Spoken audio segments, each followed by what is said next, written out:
अस्सलाम वालेकुम वरहमतुल्लाहि वबरकातुहू।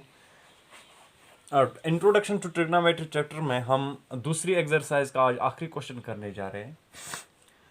State whether the following are true और फॉल्स। हमें सिर्फ ये बताना है कि जो एक स्टेटमेंट जो कुछ स्टेटमेंट्स हमें दिए गए हैं, we have to only answer whether they are true और फॉल्स। Justify your answer. फिर हमें अपने आंसर को जस्टिफाई भी करना है कि अगर गलत है तो किस अंदाज में गलत है, अगर सही है तो किस तरह से सही है। पहला जो पार्ट है, साइन ए प्लस बी, ये ए प्लस बी यहां पर ब्रैकेट में है, ठीक, is equal to sine A plus sine B. क्या ये सही है या गलत है? हम सीधे चेक करेंगे। इस स्टेटमेंट में डिफरेंट वैल्यूज देंगे। जैसे अगर हम लेंगे साइन 30 प्लस 60, ठीक, ये किसके बराबर होना चाहिए? फिर साइन 30 प्लस साइन 60 डिग्री, ठीक। अगर ये वैल्यूज, अगर यहां पे हमें लेफ्ट हैंड साइड में जो भी मिलेगा, अगर वो राइट हैंड साइड के बराबर है, तब तो ये सेंटेंस ठीक है, स्टेटमेंट ठीक है। अगर नहीं, फिर गलत है। तो हम यहां पे चेक करेंगे, हमें यहां पे मिलेगा value sine 90 degree. 30 plus 60 is equal to 90। और साइन 30 और साइन 60 का वैल्यू हम अलग अलग से लेंगे। वो जब हमने ट्रिग्नोमेट्रिक रेशियोज जब हम पढ़ रहे थे, तो वहाँ पे मैंने आपसे कहा था कि एक टेबल भी दिया गया है, तो आप वहाँ पे भी चेक कर सकते हैं। तो साइन 30 का वैल्यू 1/2 प्लस साइन 60 का वैल्यू √3/2 होता है, ठीक। यहाँ पे अगर हम देखेंगे, साइन 90 डिग्री का वैल्यू 1 होता है। और यहाँ पे राइट साइड में हमारे पास क्या आएगा, ये 2 कॉमन लेते हैं और 1 प्लस √3।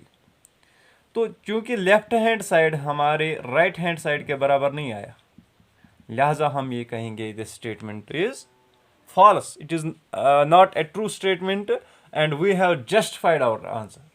हमने ये जस्टिफाई किया। We have provided an example to prove that sin a plus b cannot be equal to sin a plus sin b। इसी तरह से जो दूसरा पार्ट दिया गया है इस क्वेश्चन का, क्वेश्चन नंबर 4 का दूसरा part, the value of sine theta increases as theta increases.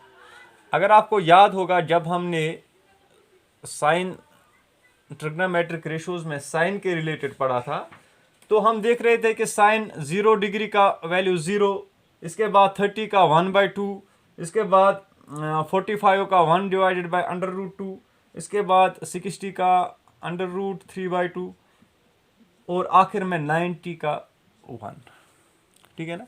और हम ये भी जानते हैं कि 1 is greater than √3/2 and √3/2 is greater than 1/√2, क्योंकि यहाँ पे न्यूमरेटर छोटा है और न्यूमरेटर यहाँ पर बड़ा है। अगर हम सॉल्व भी करेंगे इसको, तो √3/2 1/√2 से बड़ा मिलता है।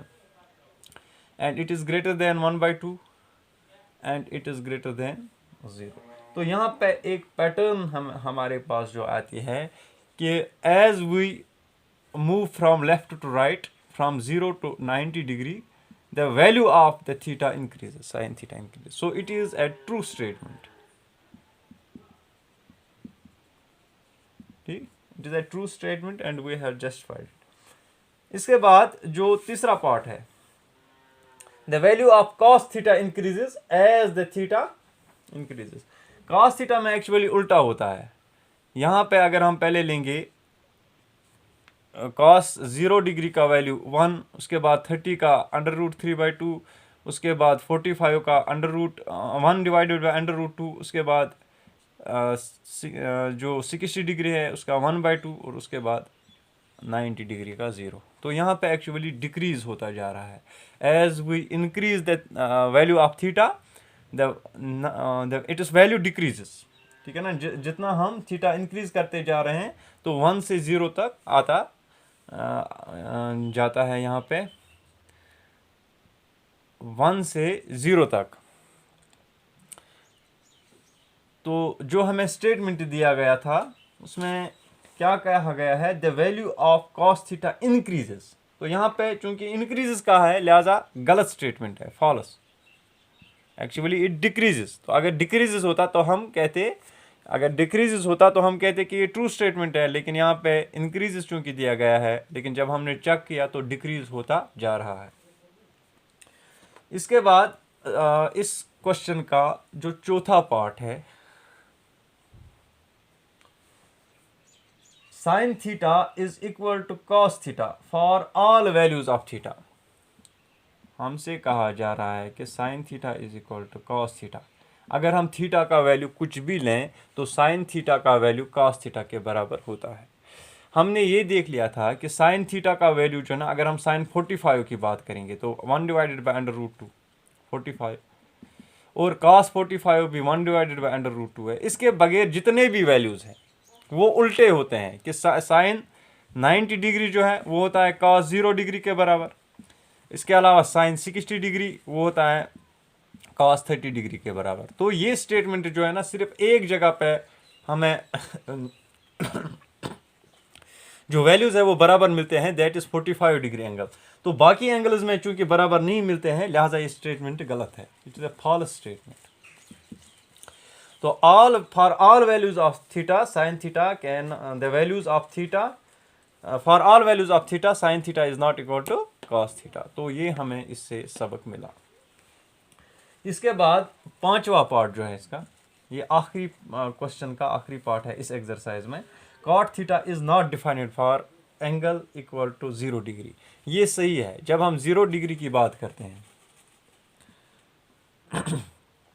यानी बिल्कुल यहाँ पे